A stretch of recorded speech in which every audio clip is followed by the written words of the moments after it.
Quero entrar mais detalhes para saber da sua proposta sobre justamente ajuste fiscal. E a gente precisa falar de salário mínimo. O senhor, se eleito presidente, mudaria a atual política de ganho real do salário mínimo? Renata, eu garanto que ninguém vai ter perda. Se tiver inflação, nós daremos toda a inflação. É um absurdo um aposentado não ter a reposição inflacionária ou pior, ficar sem receber aposentadoria, como aconteceu em Minas Gerais com mais de 300 mil. Corte rápido. Mais um vídeo. Que demais! Pessoal, já deixando claro aqui, eu não voto no Zema, apesar de ser um bom cara, é um empresário que veio pro ramo da política, é um bom gestor, mas queimou a largada. Queimou a largada lá no caso do Flávio, foi muito oportunista. E é claro, também não tá subindo nas pesquisas, né? O colesterol do meu avô tá mais alto que ele nas pesquisas. Porra! Mas, porém, entretanto, contudo, essa entrevista dele aqui na Rede Globo de televisão foi maravilhosa. O William Bonner da Shopee, esse rapaz aqui, olha só, muito bonito ele, né? Mentira! Tentou colocar o Zema na parede em relação às vacinas, praticamente falando que todo mundo teria que ser obrigado pelo Estado, praticamente amarrado para poder tomar uma vacina que não quer, sendo que o nosso corpo, ele tem que ser inviolável. Não é o que as feministas falam? Meu corpo, minhas regras. Aí quando o sistema quer que coloque alguma coisa que a gente não sabe nem o que é dentro do nosso corpo, a gente é obrigado a tomar isso. E é claro que eu tô falando isso de vacina experimental, tá? Não tô falando das vacinas que todo mundo já toma, não, pelo amor de Deus. E eles tentaram levantar essa pauta ao vivo e é claro, né? A Rede Globo de televisão tomou naquele lugar que a gente adora ver. Então a gente vai ver agora o pessoal da Rede Globo tomando aonde o sol não bate. Então já vai deixando o like aqui no vídeo, é só você dar uma dedada aqui embaixo, se inscreve no canal, compartilha o vídeo e chama a família toda pra assistir que você vai rir muito nesse vídeo. Quero entrar mais detalhes para saber da sua proposta sobre justamente ajuste fiscal. E a gente precisa falar de salário mínimo. O senhor, se eleito presidente, mudaria a atual política de ganho real do salário mínimo? Renata, eu garanto que ninguém vai ter perda. Se tiver inflação, nós daremos toda a inflação. É um absurdo um aposentado não ter a reposição inflacionária ou pior, ficar sem receber aposentadoria, como aconteceu em Minas Gerais com mais de 300 mil. Mas além da inflação, teria o ganho com relação ao crescimento dos 2 anos anteriores, como é atualmente? Se a economia estiver indo bem, se nós tivermos as contas equilibradas, sim, porque o que eu quero muito é que a taxa de juros caia. Você disse muito bem, a dívida do Brasil só tem crescido, cerca de 10 trilhões de reais. Com a taxa de juros atual 14%, isso representa 1 trilhão e 400 bilhões de juros por ano. Com um governo sério, com credibilidade, combatendo corrupção, fraudes, essa taxa cai para 6%. Só aí nós vamos ter uma economia de 800 bilhões por ano. Caraca. É uma questão de credibilidade. Um governo com gestão consegue avançar na redução de gastos. Gastos com saúde e educação. O senhor pretende manter as regras que vinculam os pisos às receitas? Quero manter e quero debater também. Nós temos um país que está envelhecendo. Nós temos cidades que têm uma diferença brutal. Cidades do interior de onde eu venho, que às vezes ficam idosos, e temos cidades no centro-oeste, onde tem as novas fronteiras agrícolas, onde tem muita gente jovem. E os prefeitos, principalmente os prefeitos, que são mais de 5.500 em todo o Brasil, têm tido muita dificuldade. Tem lugar que não tem criança e jovem, e ele está inventando programa para a educação. E tem lugar que tem muito mais aposentados. Nós temos que fazer algo balanceado. Nós vamos fazer o auxílio Bengala. O Brasil fez algo que é assim, uma roupa única para todo mundo. É. Mas tem gente muito magro e gente que não é tão magro assim. Fica muito difícil para os prefeitos, principalmente, estarem fazendo essa gestão. O senhor defende um Estado mais enxuto, mas em 2023, durante a sua gestão... Mas é lógico que ele defende o estado enxuto, seu animal. Você não escutou? A bateria do seu aparelho auditivo tá fraca, é? O senhor concedeu um reajuste de salário de 300% para o seu salário, para o salário do vice e também para todos os secretários. E nesse mesmo ano, 2023, os servidores públicos não receberam aumento. É porque eu merecia, né? Eu pergunto ao senhor por que essa diferença de tratamento. Bom, tem que ficar muito claro essa questão. Primeiro, Eu não recebi nenhum aumento porque sempre fui um governador voluntário. Desde o primeiro dia, em janeiro de 19, tudo aquilo que eu recebi, eu repassei para as APAES. Mais de 70, 80 APAES em Minas Gerais receberam essa doação minha. E eu tinha de fazer, e fui o único que tive coragem. Porque o que acontecia em Minas é que um secretário de educação, cuja pasta tem 200 mil funcionários, isso mesmo, 200 mil, recebia menos do que o secretário de educação de uma cidade desse tamanzinho aqui. Ninguém queria ir trabalhar no governo de Minas. É como se um sargento da Polícia Militar recebesse mais do que um coronel. Ninguém quer ser coronel. Agora, eu fui o único que teve coragem. Agora, o senhor está dizendo que o senhor doou o seu salário, mas e o vice-governador e todos os outros secretários devolveram os salários? Não. Então, esse reajuste de 300%?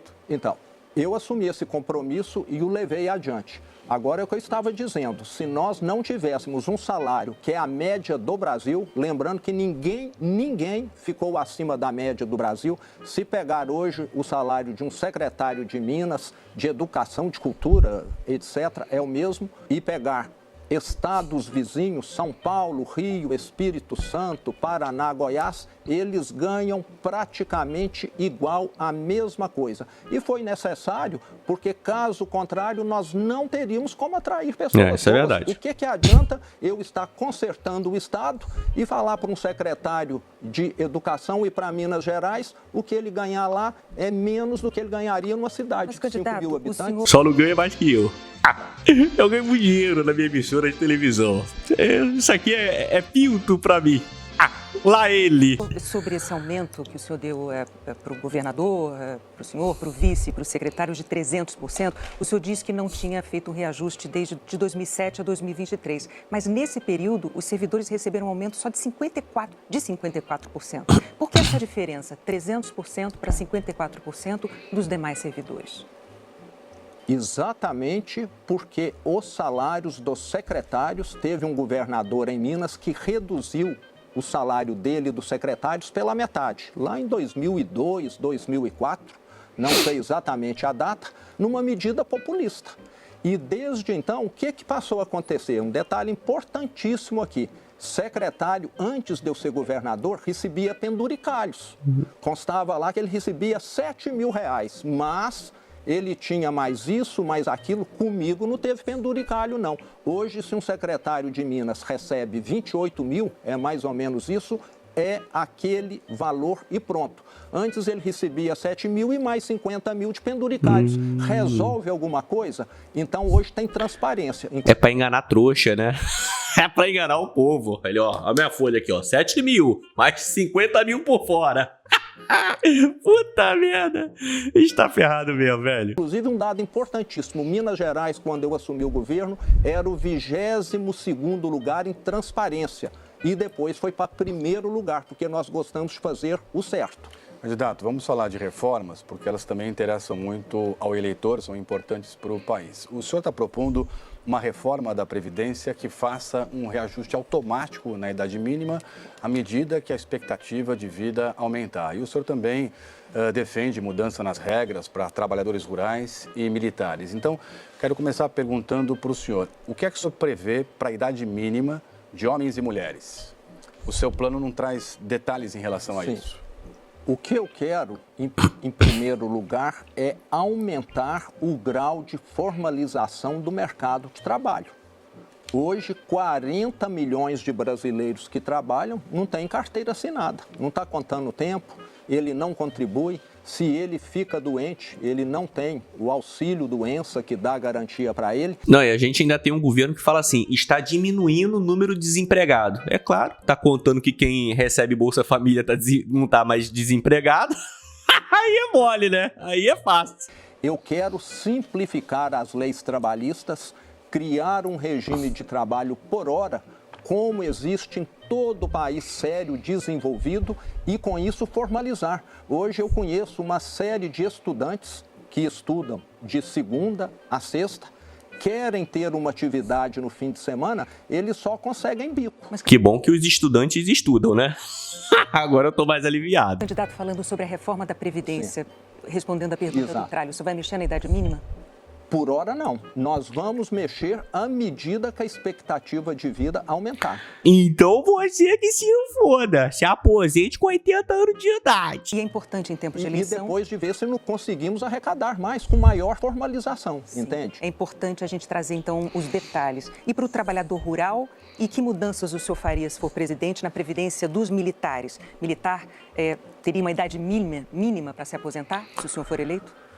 Tudo isso vai depender do sucesso no ajuste das contas. Como eu falei, só de juros nós vamos conseguir uma economia de 800 bilhões por ano. Com essa projeção de um governo sério, que vai combater fraudes, que vai combater corrupção, cujo bom exemplo vai vir de cima. Sim. Eu venho do setor privado, eu pulei para o outro lado do balcão. Eu vi como o Estado carece de boa gestão e pode melhorar a eficiência. O que eu vi de desperdício, contratos que eu consegui na renovação, reduzir às vezes o valor em 90%. Caraca. Dá para fazer um ajuste muito grande e a aposentadoria vai depender muito disso. Agora o brasileiro já trabalha muito. Eu não quero o brasileiro trabalhando mais, eu quero a renda do brasileiro aumentando. O brasileiro só tem tido más notícias do governo federal. E eu vou levar notícias boas. Isso que ele tá falando é verdade, tá, pessoal? Olha só essa notícia. INSS diz que pode interromper processamento de folha de pagamento de benefícios por falta de recursos. Você pode ver, ó, a data da matéria. 2025. É por isso que eu falo, não dependa de governo. Se você tá pensando assim, não, eu tenho que continuar trabalhando para poder ganhar R$1.500, R$2.000 para poder garantir a minha aposentadoria, não conte com isso. E eu não tô falando para assustar ninguém não, tá, pessoal? Você pode ver aqui, ó, é matéria de 2025. Talvez você esteja se perguntando, tá, Daniel, e o que eu posso fazer para não ficar dependendo de R$2.000, de R$1.500 do trabalho que eu trabalho hoje? Você pode aplicar uma metodologia da sua casa, onde você não precisa de faculdade, você não precisa de curso técnico, você não precisa de nada, você só precisa do seu celular com internet. Pode aplicar essa metodologia da sua casa e ganhar dinheiro. Você pode fazer até o final de setembro R$6.000 e colocar esse dinheiro no seu bolso. Eu sei que tem gente que vai falar assim, ah, Daniel, isso é impossível conseguir. Eu te falo, não é impossível e eu te provo que não é impossível. O Eduardo, ele era frentista de posto. Hoje ele é meu aluno, tá aplicando a minha metodologia. Sabe quanto que ele tá fazendo por mês? Mais de R$7.000. Não tem faculdade, não tem curso técnico, só tem um celular com internet. O Franklin também é meu aluno. Ele trabalhava no setor rural com o pai dele. Hoje ele tá aplicando a minha metodologia da casa dele, tá fazendo mais de R$10.000 por mês. A Vanessa também é minha aluna, tá aplicando a minha metodologia de casa. Em 7 dias, escuta bem, em 7 dias, ela fez mais de R$3.000. O Arthur trabalhava na C&A. Você sabe, né? Quem trabalha na C&A, quem trabalha nessas lojas aí, ganha um salário mínimo ou menos. Em 7 dias, aplicando o meu método, ele fez mais de R$3.000, como você tá vendo aí. O Guilherme também é meu aluno. Também foi ajudado pelo meu método. São pessoas simples, igual a mim, igual a você, que estão aplicando um passo a passo, uma metodologia e estão fazendo esses valores de casa. E eu não tô falando aqui só de você fazer uma renda extra ou uma renda principal confortável para você, não. Eu tô falando de saúde, eu tô falando de segurança, eu tô falando de infraestrutura, eu tô falando de tempo para você ter na sua vida. Se você ganhar mais, você pode pagar um plano de saúde de qualidade para você e para sua família. Se você ganhar mais, você pode viver em um lugar mais tranquilo, onde os seus filhos, os seus familiares não vão ter contato com tráfico de drogas, com bandidagem. Se você ganhar mais, você vai poder se dar um carro confortável, se dar uma casa confortável. Se você ganhar mais, você vai ter mais tempo para você e para sua família. Esses são os benefícios. Não se trata só de ganhar mais, de ter uma renda extra. São os benefícios que vêm junto. E hoje você pode ter todos esses benefícios aplicando uma metodologia da sua casa, seguindo passo a passo, fazendo seus horários e ter uma vida muito melhor. Talvez você esteja se perguntando, Daniel, mas eu não sei como é que funciona, como é que eu faria para poder seguir esse passo a passo e aplicar a sua metodologia de casa? É simples, eu tô aqui para poder te ajudar. Clica agora no primeiro link de descrição, você vai vir para o meu WhatsApp particular e no meu WhatsApp eu vou te explicar particularmente para você como que funciona a minha metodologia, como que funciona o passo a passo e como que você vai aplicar da sua casa, fazendo seus horários, da forma mais confortável possível. Sério, pessoal, hoje quem tem um celular com internet e não tá ganhando dinheiro, tá rasgando dinheiro, tá deixando muita grana na mesa. Para de pensar que é impossível. Eu também já pensei isso. Eu tô aqui há mais de 10 anos no digital, ajudando pessoas a transformarem as suas vidas. E eu posso te ajudar também. Ah, Daniel, ainda tô na dúvida. Cara, clica pelo menos para conhecer. Vem falar comigo. Eu tenho certeza absoluta que você vai gostar, vai começar a aplicar e vai começar a ter seus resultados. A sua mudança de vida só depende de você. Clica agora. Tá no vídeo? Clica agora, o vídeo vai continuar na tela. Clica agora, vem falar comigo, eu vou te responder, a gente vai trocar uma ideia e eu tenho certeza que você vai gostar. Clica no primeiro link da descrição. Na minha vida, eu criei 5 mil empregos na empresa. Como governador, 1 milhão de empregos. Eu sei levar prosperidade. Eu ralo desde criança. Eu sei qual que é a vida real do brasileiro. Nunca tivemos um presidente empreendedor que teve de ralar tanto quanto eu. Eu venho do mundo real. Agora há pouco o senhor falou em corrupção.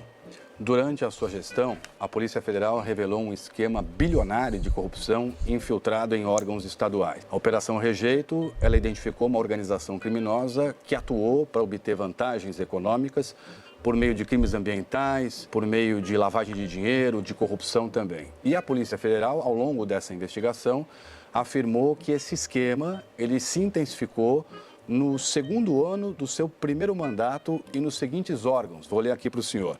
Secretaria de Meio Ambiente, Fundação Estadual do Meio Ambiente, Instituto Estadual de Florestas, Instituto Estadual de Patrimônio e mais de 20 mineradoras ou empresas com projetos de mineração. Pergunto então ao senhor, como é que um esquema criminoso desse tamanho passou despercebido em pelo menos 5 anos da sua gestão? Eita porra, será que agora eu tomei na tarraqueta?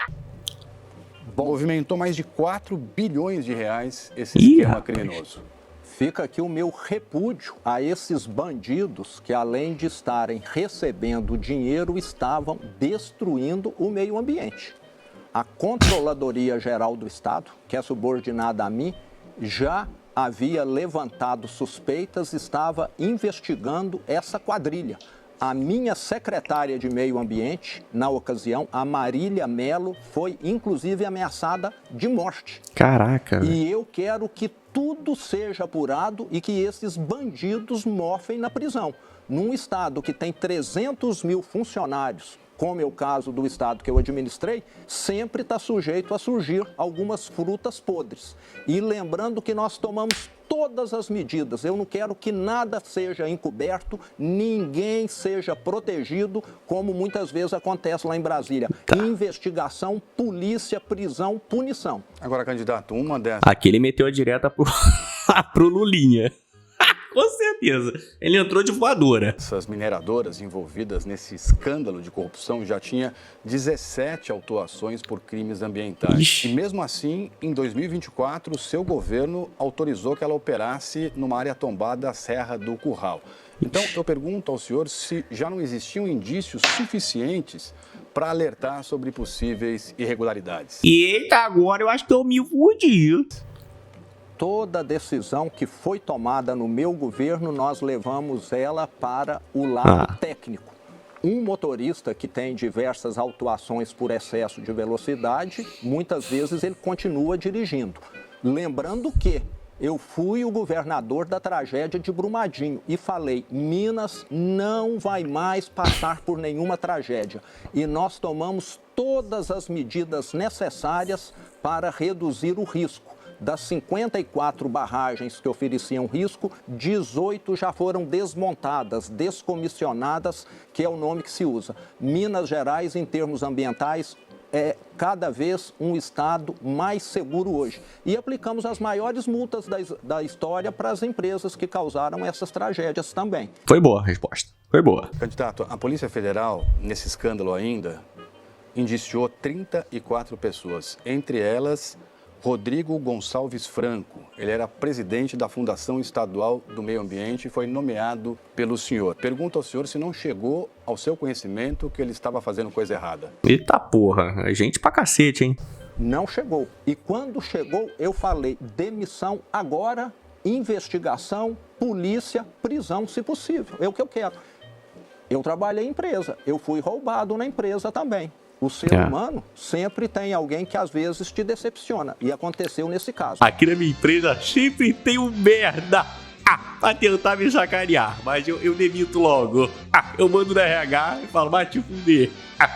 Sai pra lá. Agora que fique muito, muito claro. Eu falei, quero tudo investigado. Quero todas as frutas podres colocadas para fora. Diferente do que acontece. E no meu governo, tirando talvez esse escândalo, não teve outro não. Tanto é que eu acho que ele aparece tanto porque foi o único. O importante é isso, né? Apareceu um escândalo, cara, tem que punir todo mundo que tá na porra do escândalo. É isso que acontece. Quer dizer, é isso que tem que acontecer. Mas já no governo federal, já acontece uma outra coisa, né? Que a gente sabe como é que funciona. Candidato, eu quero a sua avaliação sobre um outro tema muito relevante. O Supremo Tribunal Federal julgou que houve uma tentativa de golpe de Estado para impedir a alternância de poder depois das eleições de 2022. O senhor já questionou publicamente essa decisão do Supremo Tribunal Federal, prometeu inclusive anistia aos envolvidos nos ataques em Brasília se o senhor for eleito.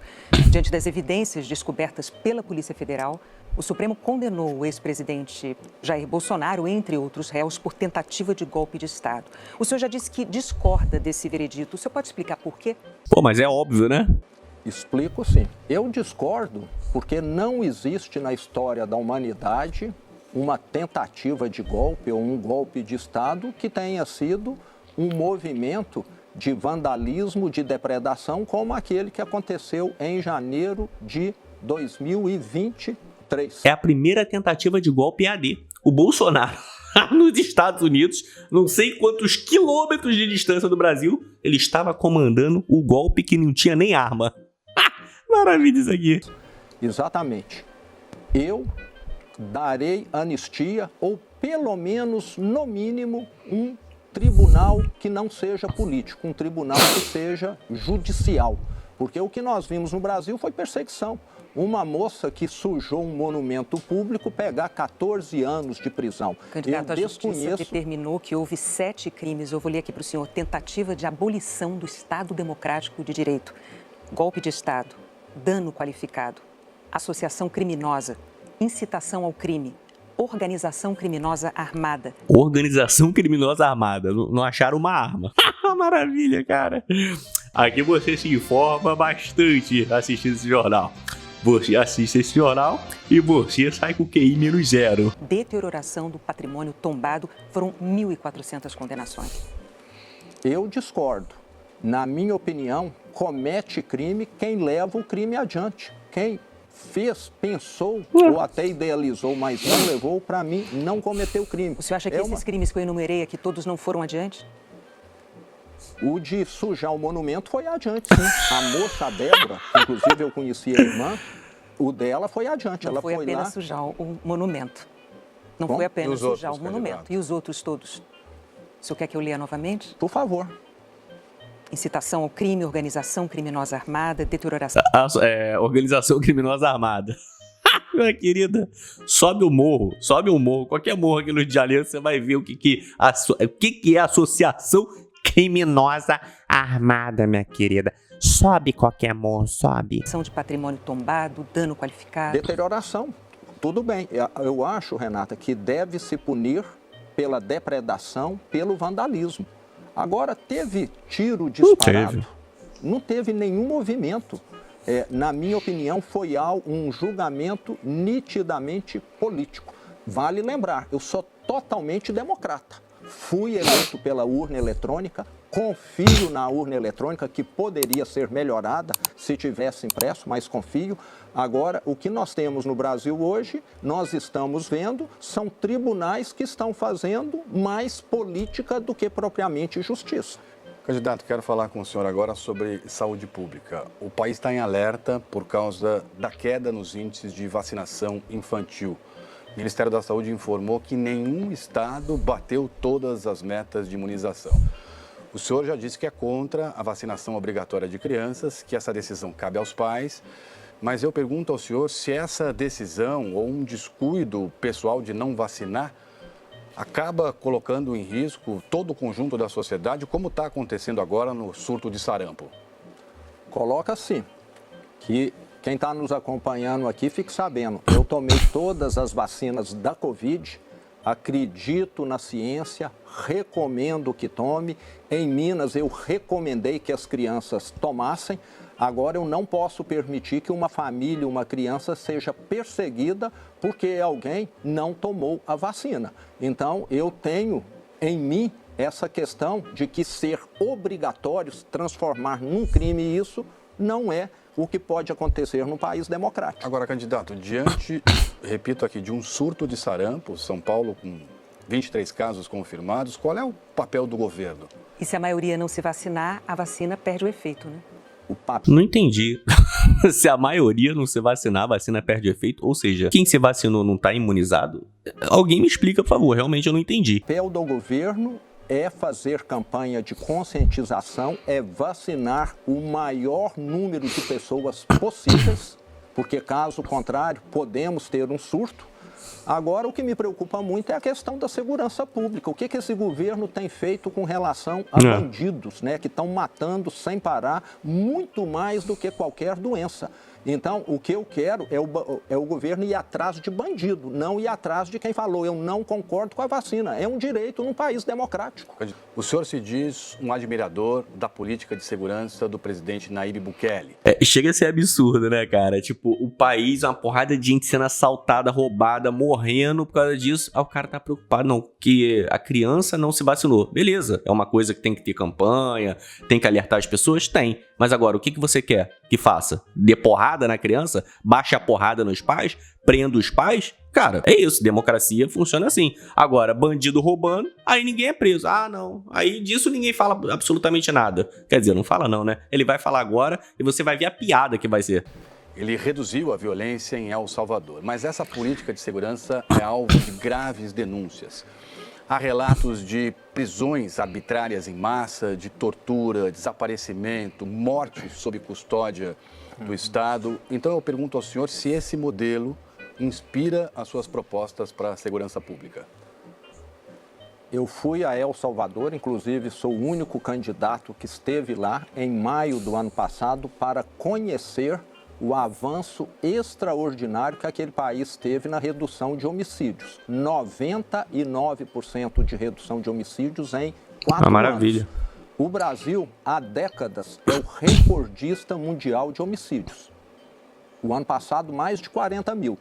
É como se aqui no Brasil, todos os dias, um avião de grande porte caísse. E isso está normalizado. Não sei se só pelo governo ou até pela sociedade. Eu vou mudar isso. É um desperdício, é uma tragédia humana. 40 mil famílias vivem uma tragédia no Brasil. Perde o filho, perde o pai. É uma tragédia social, uma tragédia econômica, porque depois é a Previdência que paga, é o sistema de saúde sobrecarregado. O que foi feito lá pode ser adaptado e servir ao Brasil. Eu vou levar segurança para os brasileiros. Eu já fui assaltado 3 vezes, porque eu não fico em gabinete em Brasília. Eu ando nas ruas. Então, 3 vezes levar meu notebook, celular. Eu já passei por essa experiência que muitos brasileiros já passaram. Para mim, bandido é atrás das grades. No Brasil, hoje, na audiência de custódia, todo mundo é solto. O que eu quero é que na 3ª ocorrência seja já decretada uma prisão preventiva. E vou levar paz às comunidades que hoje são vítimas de extorsão. Tem estatísticas que apontam que 60 milhões de brasileiros vivem em área controlada pelas facções e crime organizados que eu vou enquadrar como organizações terroristas. Esse povo vai passar a ter acesso à cidadania.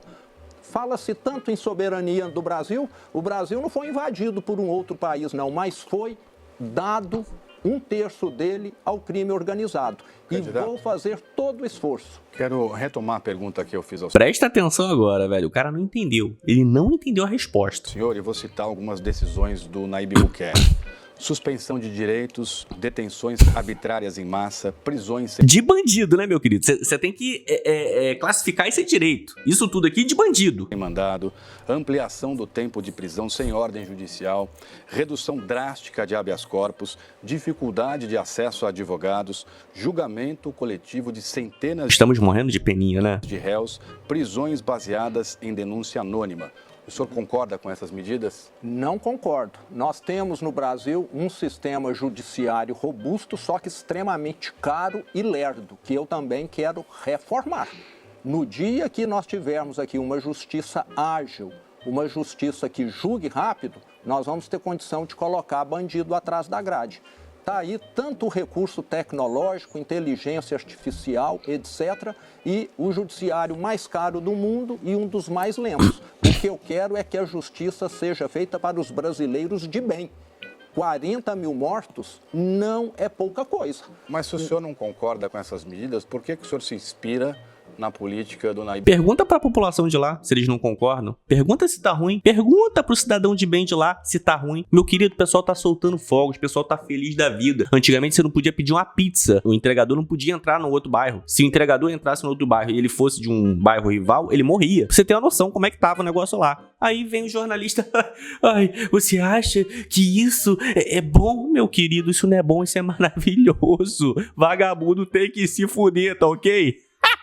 Bukele. O que eu vi lá foi o seguinte: colocaram os bandidos atrás das grades e, com isso, os homicídios caíram 99%. Será que não é isso que nós queremos aqui no Brasil? Com essas medidas? Sim. Nós podemos fazer prisões aqui dentro da nossa lei. As leis de lá são outras. É incrível como que tem jornalista que vive dentro de uma bolha, né? O cara provavelmente deve morar em um condomínio fechado, com segurança armado, sai de casa, vai gravar lá na Rede Globo com um carro blindado. Aí é mole, cara, você falar isso. Você falar, nossa, você concorda com isso que estão fazendo lá no El Salvador? Meu querido, mas é lógico, pergunta a Dona Maria, o seu João, que tá pegando ônibus 4 da manhã, 5 da manhã pra poder ir trabalhar. Se ele não concorda, ele vai falar assim, pelo amor de Deus, faça isso pra ontem. Pra ontem. Ninguém aguenta mais essa violência. Vá tomar no rabo, rapaz. Acho que todo mundo tem essa condição de sair de casa de carro blindado, com a segurança armada, ir lá gravar no ar-condicionado bonitinho, sentadinho, bonitinho, depois voltar pra casa em segurança? Pelo amor de Deus, cara. Vive a realidade do brasileiro. Sai de casa, sai dessa porra aí, desse estúdio, e vai viver a realidade do brasileiro, que você vai ver o que o brasileiro vai falar. Ninguém aguenta mais não, meu querido. No Rio de Janeiro tem lugar que você não pode entrar. Se você entrar, você morre. Até morador fica com medo de chegar em casa em determinado horário, porque não sabe se o vagabundo vai reconhecer ele. Pelo amor de Deus, essa é a realidade do Brasil. E não é só a realidade do Rio de Janeiro, não. Realidade de vários estados do Nordeste. No Sul, que ainda alguns estados têm uma certa segurançazinha, mas não são todos também, não. E o governo federal não tá fazendo porra nenhuma. Por quê? Porque são os meninos.